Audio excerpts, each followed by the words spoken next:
about gravity. Not Yeah, defeating the purpose of it, but more so it's just changing absolutely everything that we can possibly have, like everything that we ever thought before. That completely just fucking defies it. It's supposed to be inversely related. However, it's collapsing upon itself. So this is a bit of a fucking dilemma, yeah, it's a bit of a and it's problem. puzzling us. Everything that we do know about gravity, Yeah, we don't know everything what that we to. even know about relativity, it just stops there. It We really makes no we sense. would probably have to like create a different set of physics, like if we actually knew what, if anything, is going on there. And there's some shit in physics that like it just to people dismiss it because it doesn't make sense to them, but it doesn't matter if it makes sense. Like it doesn't. What's true doesn't have to make sense to you. You know, it's true whether or not it makes sense No, to you. if we were to prove that there were other dimensions that we just can't see because we reach up to the third, then does that make them just not there? Why the fuck would that help? If you prove that they're there, Yeah, if you were somehow able to prove that there's a fourth, a fifth, a sixth, yeah, however many, then and we can prove that they're quantified that way and that there's something more that we just simply can't see. The same way that we know that there's more to the electromagnetic spectrum than just visible light. yeah. Then with that, then do we like why the fuck would we just ignore that? That would be the same concept as if we were to get some sort of physics that just doesn't make any sort of sense to us. We can't just fucking be like, no, that's not fair, that's not true, that's not real, that can't possibly be there because it doesn't make sense to us. A lot of things don't make sense to us. Are you kidding me? Yeah, so that's not a reason to dismiss it. Before relying on science and all this other stuff, humans were really supposed to be adept at relying on some sort of higher being, and that would be our way of explaining things. Such as if there was like a huge hurricane or something like that, somebody would say Poseidon got pissed. Yeah, So we're not on that anymore. yeah, we're not. Now we're able to prove things, and we're advancing little by little. Now the problem with that is that people still hang on to the thing of it has to make sense. So in the beginning, a lot of gods they were well resembling humans. What doesn't make sense? I mean, it doesn't make sense now. I think the problem is like we have the brain that we have, and we're looking at things from the perspective of, oh, our brain is going to be able to eventually figure it out and wrap its head around it. But we can't, you No, know. some things you simply just can't do. You know, there's an immense amount of information in the universe, and the idea that we're going to be able to rationalize all of it is ridiculous. I You mean, know. there's certain theories right now that already we can't possibly imagine it, but that we have a lot of evidence backing it up. One of those would be the Big Bang. Going back all the way to the very, very, very beginning, Yeah. which we don't even know how the hell there would be a beginning because if there's a beginning, then what the fuck happened before that? And we can't wrap our heads around that. But just starting off at that specific beginning, it has to be absolutely all the energy, all the Yeah. matter, everything that possibly exists right now had to have been condensed into something that is smaller than some molecules that we see today. Yeah. And that is something that I can't wrap my head around at least. And Well, anyone that says that they can, they probably are fucking lying. So, yeah, but the people that talk about the people that criticize the Big Bang theory, a lot of them talk about how could the universe come from nothing, and there's actually a lot of talk about that. And this physicist Lawrence Krauss, he made a book called A Universe from Nothing, I think it was called, and it was about that topic specifically. It's like, yeah, we've sort of proven that the universe can come from nothing, and here's how we know that that's possible. And so the fact that you can't really wrap your head around it, again, like we were talking about, that doesn't really give you permission to dismiss the evidence. And that's what's been going on. And we still can't wrap our heads around a lot of shit. But then there's, maybe we can, because the whole artificial intelligence thing is kind of creepy. There's this guy, I can't remember his name right now. Man, I think he works at Google, but what he does is he's always had these predictions, and a lot of them end up coming true. They end up being right. And, that doesn't mean that the ones that he predicts in the future are gonna end up being right. But he's sent some interesting shit, and I think he's the one that popularized the concept of the singularity, okay. the technological singularity. And one thing he talks about is that if we reach a point where technology becomes so advanced that things move at a speed that we're unable to wrap our heads around, that we just can't keep up with our environment, then we would have really no choice but to merge with the machines. And so we would have things that augment our memory. We would have things that augment, our just our cognitive ability overall. And just make it easier for us to be connected And that's one thing that's probably gonna happen. Can you imagine like Facebook stuck in your brain? Fuck That's that. that. Those are the negative parts Yeah. to it. There's a lot of negatives, but before that, I want to go into the positives. The positive thing for that would be like health. Like health is something that if you were to be some sort of like mixed computer humanoid type thing, Mm. then automatically when there's something going wrong, you can detect it immediately. So Yeah. it's like you can see the biochemistry of somebody and see exactly when the hell it is that like they get anything, no matter what the hell it is. Yeah. And also, if they were to treat it the same way that a virus was treated for a computer, then maybe that could even bring along the cure for certain things, such as maybe cancer or even AIDS or something like that, whatever the hell it may be. Another thing that's weird as fuck to think about is how the hell would you have sex with somebody who's also a half robot? Yeah. That is so fucking weird. That's gonna happen too, cause like people Like, don't want to deal with all the bullshit in relationships. So there's gonna be some people that opt out of having a relationship with an actual human. I don't know, They're man. gonna be like, the machine is so much more awesome. She understands me. She's this. She's that. And he just marries the fucking machine instead of an actual woman. Would You we be know? able to recreate with it? Maybe. Maybe we will. Shit, I don't see why not. But I'm more interested in other things. I'm more interested, more or less, like in the idea that once we reach a certain point, we're gonna be able to have machines that solve problems for us.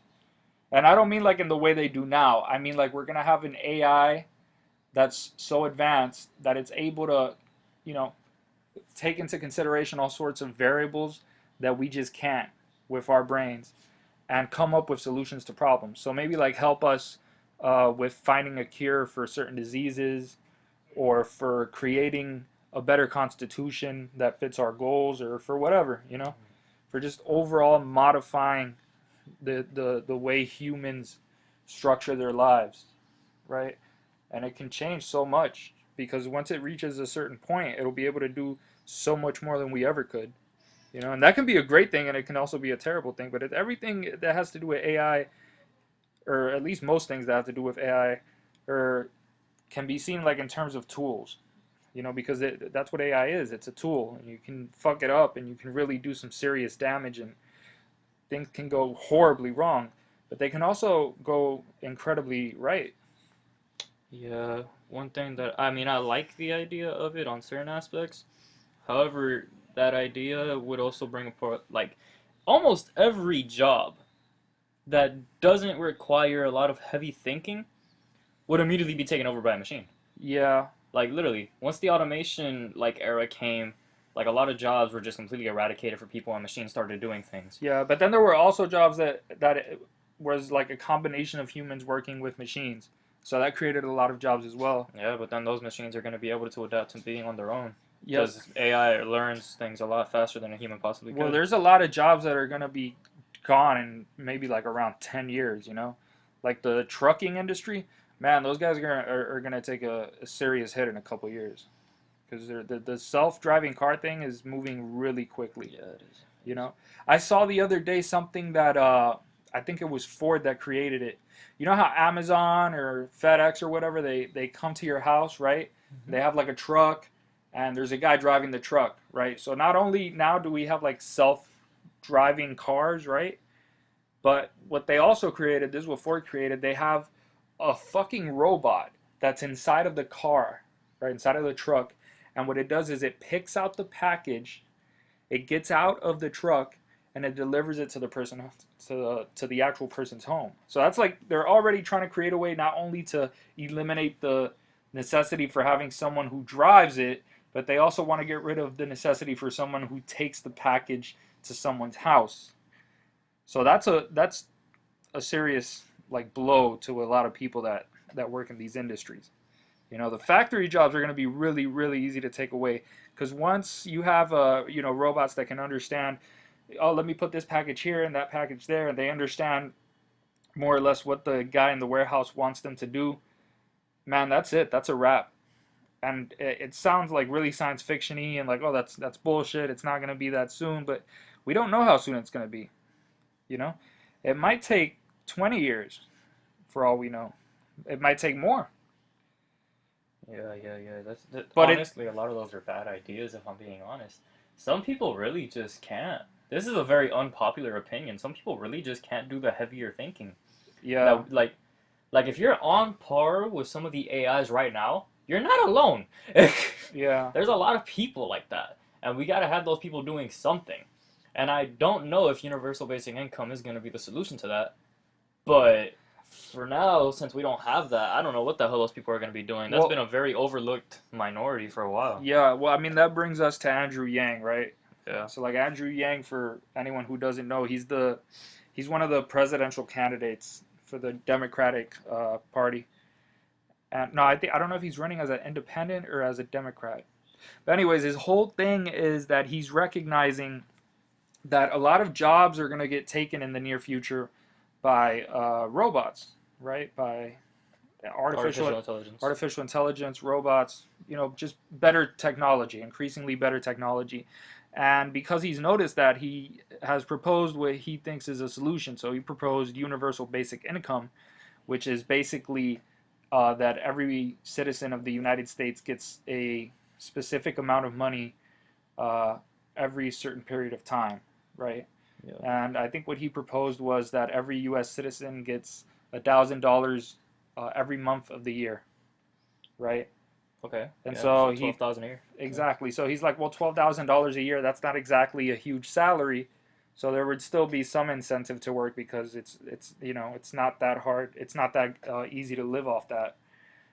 But it would also ease some burdens, like not being able to pay the rent, light bills, things like that. Yeah. It might not even be enough for that, but it will alleviate some things, for a lot of people. Something I've been thinking about with that is how the hell would you tax that money as well? Would that be included? It would be ridiculous to tax that money. It makes no sense because it's already taxed money. Then when you tax, you got to make sure to take that into account for. People with disability don't pay taxes. That would just be given to everyone. Except when they go to the store, and they buy something. Yeah, I know that, but that's a different type of tax. Exactly. No, when it's a federal tax, would that be accounted for when they do the tax? I don't think they would tax that. Stuff? I don't think they would tax that. No. And then would it also be included into your income tax? Do you get income tax afterward, if that was the case? If that's the only salary you get, yeah. Well, I mean, no. Oh, I was about to say, if that's what? the only salary you get, I can't really think of a reason why you would have to pay an actual tax for that money. It would make no sense. If they don't do it for people with disability, why would they do it for anyone else, right? But Andrew Yang is I don't know that he's going to get the nomination, but his ideas are really interesting, and he's taken into consideration a lot of things that other people really aren't considering. A lot of people don't really talk about this because it's not on top of people's minds. Like, people are more so worried about like healthcare, and one thing that worries me about the basic income is how you're gonna balance that out with everyone else that doesn't want it. Everyone in Congress is, for the most part, in favor of either keeping the amount of money that we spend on the military or increasing it, and that is an issue. Well, that's something that a lot of people, that especially like Republicans, are worried about, that because they're worried about inflation. Mm-hmm. They're worried about increased taxes. They're worried about all sorts of things along those lines. But at the same time, I mean, we already have a huge budget. But the other thing that Andrew Yang wants to do, and this is how he proposes that his idea is affordable. Mm-hmm. He says that he wants to make some cuts to the military budget, and that's how he says he's going to be able to pay for it. And is that really like realistic to achieve though? To cut money from the military? Yeah. I really do think it is. I really think it's about time. Not about like I'm not talking about does it make sense financially? I'm talking, does it make sense for the people in there to agree on that? Oh yeah. Whether that's going to get passed, yeah, I don't think that would get passed. I think it's really hard. This country is still full of war hawks and a whole bunch of people that are really, really paranoid ever since 9/11 and all this other stuff. Yeah, there's still a lot of that going on, yeah, and there's the question of how much of our security do we actually need. But the problem is there's a lot of wasted money in the military. There's a lot of equipment that they ask for but don't need. They're like terrible at setting an actual budget. They're terrible at describing what it is that they need. A lot of it ends up going to waste. That's why you see that now there's so many cops that have like military equipment. It was actually given to them by the military because they weren't using it. That's where they get a lot of that equipment from. So you see like cops that are dressed up like they're fucking, about to go to Afghanistan. Like they're about, exactly. and a lot of that has to do with hand-me-downs from the military. Really, really, that's why it's there. A lot of it. I mean, not all, maybe not all of it, but a lot of it is there for that reason. You know, I've always thought that the military is way too big in this country, way too big. I think it's completely unnecessary, and I think it's actually reasonable to make some cuts. And actually, I do think that would help balance the budget. He's saying it's unnecessary how much we spend on it, not that it's unnecessary to have one. People gotta jump to conclusions. Maybe, Have maybe it's not unlikely. I mean, the internet is a weird fucking place. you been on Reddit? Have I been on Reddit? Man, That yeah. shit. Andrew Yang is an interesting guy, man. He really is. I don't know that he's gonna get the nomination though. I really think Joe Biden might end up getting the nomination without a problem. It's either him or Bernie Sanders, but you know anything can happen between now and the actual primaries. It's a weird thing we're in this country right now because it's a political game we're playing that's never been played before in the history of humanity. Because now we're playing politics with technology. We're playing politics on the internet. We're playing politics on Facebook. That's the reason that Hillary lost. Yeah. That was the complete reason. Yeah, that's what I'm saying. Oh, the Or Trump supporters are the gonna jump all emails over got your ass. out, yeah. The Trump supporters are gonna jump on your ass for that. Well, I mean, it's true. That is why she lost. Yeah, there's a lot of people that really disagree with that. I don't know why specifically, but there are people that disagree with the idea that it's that Hillary lost because of that. Mainly like people that support Trump, right? They don't. I mean, there's been a lot of backlash for the idea of Russian collusion and all that bullshit. You know, I think the investigation has like ran on for a long time. I don't really think they've found anything conclusive yet. Yeah, I feel like that's a pretty big waste of time. I'm not gonna lie. Yeah, I'm not really You've been into going that. at it this long. Like, there's nothing in the Mueller report or anything like that. So Yeah, well, that's it. Get it over with. That's it. Fuck it. maybe there is something, but if there is, it's not really a conclusive, piece of information because it really would have been everywhere. I don't know. I just don't You like how know? all of a fucking sudden everyone's like, oh, we want to see the fucking like they want everyone to release the report, even though there was like a condensed one or something like that was released. Yeah, I do think it should be released like the actual report. I think that is important. We don't do that. Like that's not something that you just like give to the fucking people. Well, unless it's like a national security issue. If it's not a national security issue, then it should be released because we need to get this shit over with. You know, it's been fucking around in this country for a long time. It's been an issue for a significantly long period of time. And Trump, Trump's been hating that shit because they've been hitting him hard with it. But there was an issue with Russia, interfering with the elections. That's just fact. Mm-hmm. I don't give a fuck what conspiracy theorists say. That's a fact. There's evidence for that. So people can deny that shit all they want, but it's actually been going on. That's one of the reasons why I think it's important for us to not become so obsessed with having a high military budget, because people always talk about how we need the strongest military in the world, right? Mm-hmm. I'm not saying we shouldn't have the strongest military in the world. I'm saying we shouldn't have the most expensive military in the world, and I don't think it's necessary to have the most expensive military. Maybe we should, but I defy anyone to convince me that all the money that we're wasting on the military budget is necessary, because it seems like a ridiculously excessive amount of money, and it seems like a lot of it is going to waste, and it seems like we could do without a lot of that. Another big issue with with his plans on not military, on government spending, is that he doesn't include anywhere in there anything at all about the environment at all. Like he literally just cut that entire part out, and then he basically gave it more towards education, healthcare, and the veterans. Yeah, and stuff he like that. increases military spending. That's one thing I don't like about Trump, man. He's like supposed to be the guy that cuts taxes and makes everything affordable, right? Stops inflation, the economy's great, this and that. But what the fuck is he doing with the military? He's increasing military spending. That's big government shit, not small government. Mhm. That's more spending. That's what that is. I'm not a fan of that. Me neither. I'm not a fan of like the denial of climate change and global warming being caused by humans, I think at this point it's pretty ridiculous to denounce that. I mean, there's a really incredible amount of evidence measuring our carbon footprint, and it's been there for a significantly long period of time. So the denial at this point is just completely ridiculous. Politics is completely ridiculous. Twitter's a weird place, man. I'm serious. Twitter's a really, really weird place because the way it's made specifically so that people get triggered, and the more triggered you get, the more popularity you get because it ends up trending. If there's an issue going on and people are using that hashtag, it trends. And when it trends, it gets even bigger and bigger and bigger. And it's the type of culture that goes on in Twitter. And I don't really think there's a way to stop that. I think the internet is made for that. The internet is made so that people stay on the website as long as possible. And you're more likely to stay on the website for really excessively long periods of time if you're looking at something that you find interesting. And what do people find interesting? They find conflict interesting.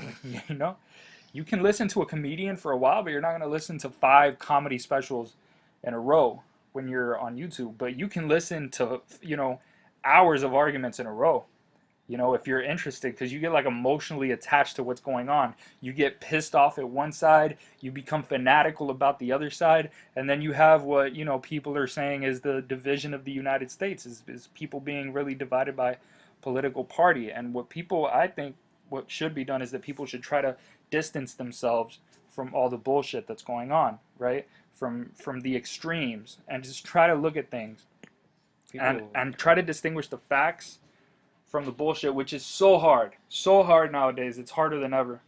Yeah, because that's technology. Nowadays, when you go onto like a news network and stuff like that, you get to see one side completely being exploited. You get like a complete extremism of one end or the other, and then it's like the people that end up watching it, those channels are going on for 24 hours. Yeah. It's not like they stop. It's not like, oh, you know, the Democratic one is going on for a certain period of time, and then the Republican one is going on for a certain period of time, and they don't really intersect that much. No, they're intersecting constantly because they're going on 24 hours a day. So that's a problem. And then people tend to stick to only one side, and when they stick to this one side, they get more and more attached, and then people vote based on affiliation instead of based on personal ideas from every single candidate. And that's a huge problem. Yeah, that's a huge problem. You got to look at the problem. basic principles of the person instead of the basic principles of the party. The basic principles of the party might apply to you. However, if these people aren't using those, and instead they're applying other things that don't exactly really, either they don't matter that much to you, or they wouldn't make that much a difference, or that they would affect you negatively, then what are you really doing voting for that person in the first place? Yeah, that's really something to think about, is the emotional attachment people have to their ideas. It really stops them from looking at things from a perspective that analyzes what really is going on and takes into consideration as many facts as possible and uses that to make a decision. Another thing that happens is people become unwilling to change their minds in light of new evidence. So if there's evidence that your idea is wrong, you just become less likely to accept that it's wrong if you're fanatical about that idea, because you're so obsessed with it, you're so emotionally attached. It's like you feel like something has gone horribly wrong if you denounce, you know, your previous ideas, and that's a problem, you know.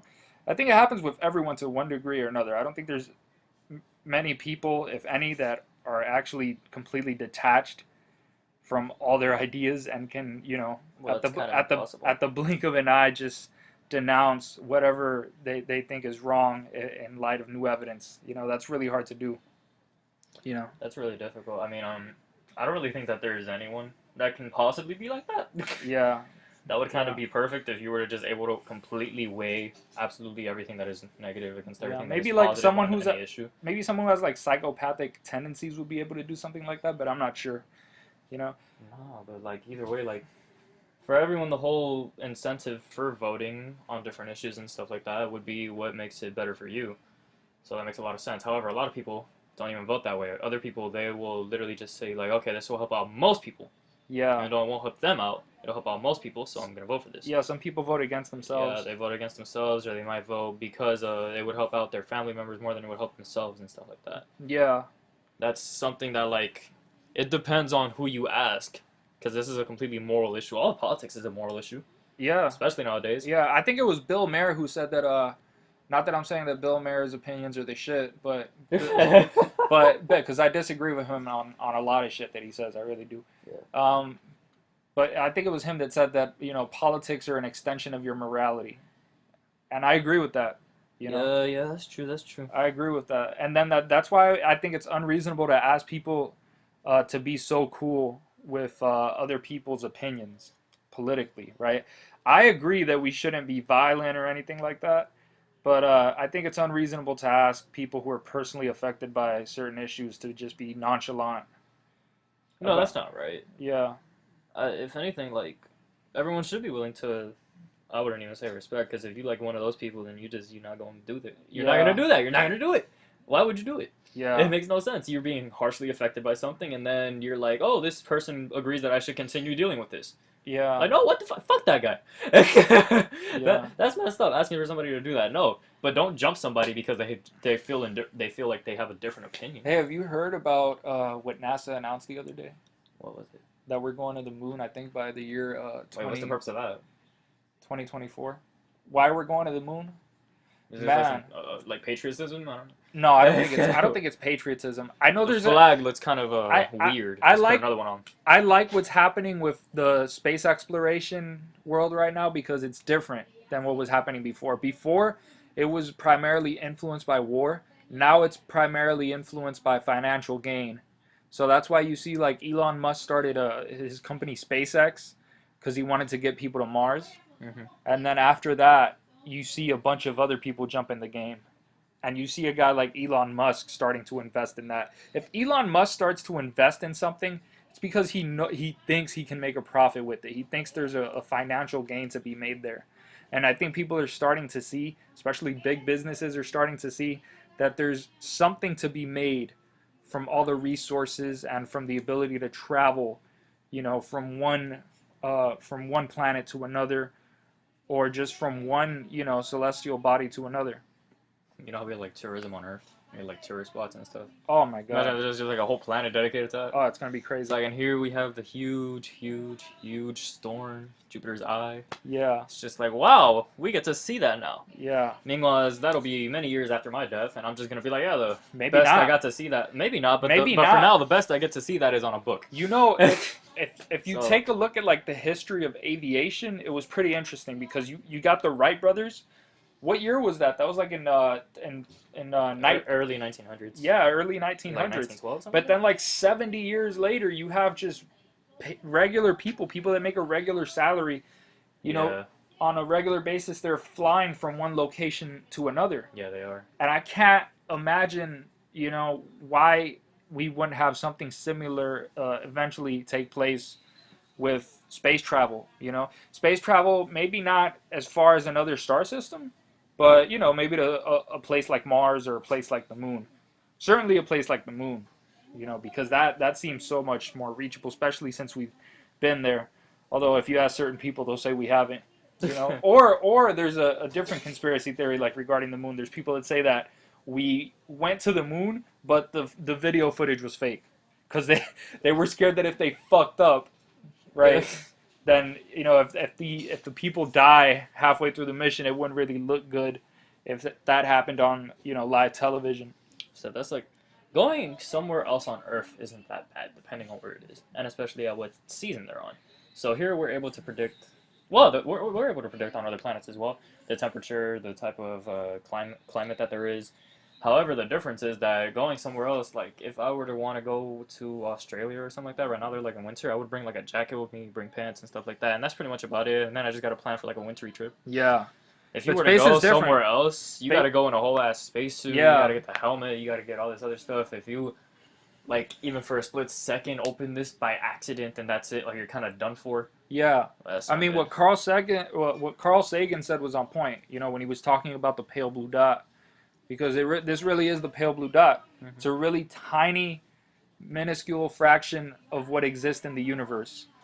And on top of that, inside of that little pale blue dot we call Earth, we have a limited area on the surface that we can survive in. You can't survive if you're just, you know, your entire body's in the ocean. You can't survive that. I mean, you can if you're like on a boat or something like that, but that's not really what I'm talking about when I say being in the ocean. And then there's a bunch of other parts that are so hostile it'd be really hard to survive. Like there's some parts of Australia, those Yeah, jungles, like the outback. man, good luck with that shit. I don't know how they did it back then. I think there's a lot of knowledge that we've lost, like in the past 2 centuries. I And feel like that's accommodated. I feel like that gets accommodated for when you realize the amount of knowledge that we've gained. yeah, no, for sure, for sure. But like, there's a whole lot of shit that we've lost. Especially like if you go to Peru and you see like the people that lived in tribes and shit like that, a lot of that knowledge is gone.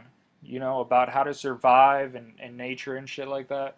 I'm not saying that we're gonna need to do that, but you never know. You know, it's interesting information. You never And know. no, I'm serious. It's interesting information to have because it might even tell us something about human evolution to a certain degree, because the way the strategies you use to survive are the adaptive mechanisms that you use, and that's really what leads to, that's really what evolution is all about. It's adaptation. Well, I mean, that's for us. We live in a first world country. We were very accommodated.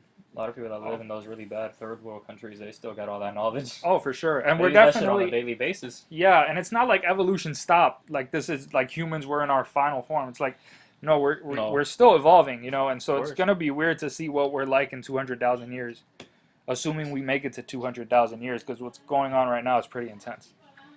You know, it's like there's a lot of shit happening quickly.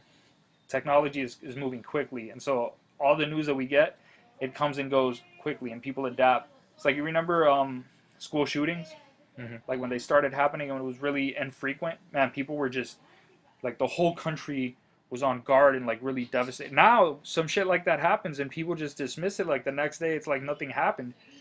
You know, it's not like nothing happened, but it's not talked about the same way that it was back then. It wasn't people didn't. No, a lot of people were very paranoid when they would hear that type of news. Now it's more so of a, like, it's in the back of your head and you're low key kind of worried about it, but you're not putting much attention to it at all in comparison to before. Yeah, it's a real At problem all. though.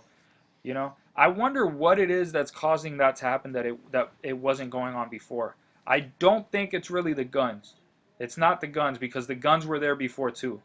So there's something with the people. We need to address mental health a little bit more. Yeah, there's a serious mental health problem going I on, feel like that should be right? the primary focus when we reach these type of topics. But we You don't don't talk about invest in gun it. control. We don't invest in it. No, we don't. Like they always talk about mental health is a problem. Like the guys who don't want any bans on guns, they always talk about how mental health is a problem. But they'll be the same guys that are trying to cut the budget for mental health. You Yeah, it know, makes no sense. it's like how do you expect a paranoid schizophrenic to get a job and hold it down? And you see them in the street all the time. Yeah, you do. A lot of people end up getting bad vibes from them too. They'll be like, dude, it's a homeless person. They must be really lazy. Most people that are homeless are not lazy. They simply have a lot of mental health issues going on. And somebody like that can't necessarily like thrive in society. At least Yeah, it's very difficult for them to do so in yeah. comparison to someone who doesn't have those issues. And then they going talk on. about the drug addict, like, oh, I'm not gonna help you. You're a fucking drug addict. But it's like, bro, if you're a drug addict, mentally you're not healthy. You are in some Yeah. shit. Like, what caused you to take those drugs? It's more complex. Like, people are too dismissive with shit like that. It's much more complex than you just decided to get high. There's a whole lot of mental processes that go on before that happens. There's a whole lot of, you know, mistakes in the way a person thinks before they decide, you know, to hit that crack or to fucking get meth or whatever the fuck they're into, you know? It's terrible, man. A lot of people like that really does show like how quick we are to assume. It's best to just not have much of an opinion on those type of things because at the end of the day, you don't have any information on it. Yeah. It's not like you can treat it like it's some sort of statistic. Like yeah, sure, the odds of that happening are that. Yeah. However, the actual reality of it, you don't know that. Yeah. You don't know that not one damn bit. So what's the point in doing that? Yeah. Well, Like, if you don't want to help the person, then okay, don't help the person. But at the end of the, like forming your opinion before you know absolutely anything, I feel like for little things like that people end up doing without even noticing, like when you're just driving your car and then you see them on the side of the street or like underneath a bridge or something like that, and you're just like, wow, man, that's a really lazy person. Like they should definitely get their ass up and do something about that. It's like, well, I mean, you weren't there, like you weren't raised with them. You don't if you don't know absolutely like everything about the person, can you necessarily judge them? yeah, people are too quick to judge, man. You weren't raised by the same people. You weren't at all placed into the same place, literally physically. and then that affects where you are mentally. Yeah, everybody. The problem is like people look at themselves and they're like, oh, I can do this. I can do this much. I have the mental capacity to get this amount of shit done in my life and to live the sort of life that I have because of the way I behave and my mental capacity. But the problem is they assume that it's that way for everybody. Yeah, So like the way that the control over my behavior that I have, everybody should have. And if they don't, then I'm just pissed off at them and I call them lazy and I call them a bum because I don't understand them because I think that they're like me, but they're choosing not to behave how I behave. And that's a judgment call that a lot of people make because they don't understand. They don't understand what it's like to be somebody else, you know. But anyways, I think we're on a bit of a depressive note here. So let's call it an end for the day. Yeah. That's all, folks.